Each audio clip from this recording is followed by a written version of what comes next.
So, talking about a definition of what a PSD machine is.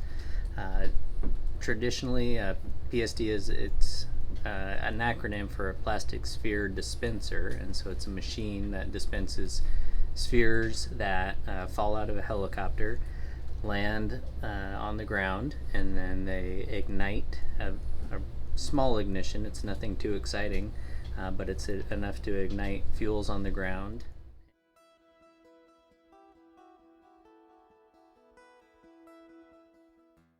Well, here we're just looking for a low ground fire, keep it out of the canopy, keep as many of the trees alive as we can, and just eliminate a lot of that ground fuel and let it back down naturally from the ridges, nice and slow, backing down to towards our containment lines, which in the area that we burned here was the Klamath River.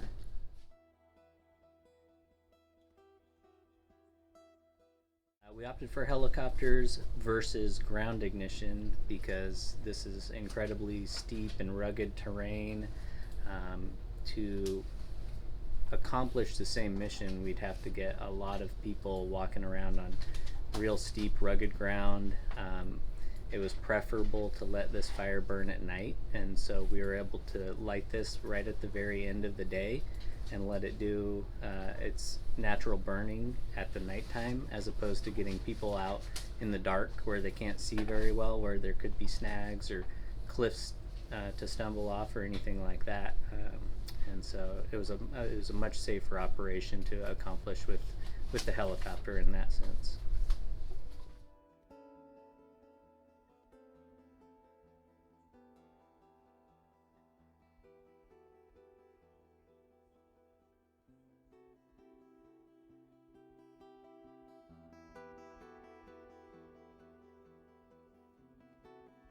So UAS brings a lot of value to fire management.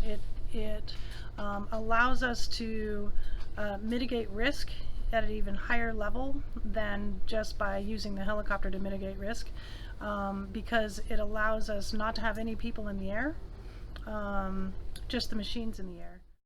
It also allows us to conduct aerial ignitions at night when the conditions are often ideal. Okay, what we're looking at is the IR camera on the bottom of the PSD UAS, and you can start to see the balls coming out. They have it in a very slow timing, so the balls are 3 or 4 seconds apart. Now you're seeing the ignition coming up on the ground, so it's starting to ignite little fires, and you'll start to see a line of those little fires start coming up. And also you can actually see people on the line, on the fire line, walking up and down the line, and they're patrolling the edge to make sure that we have nothing hot over the other side.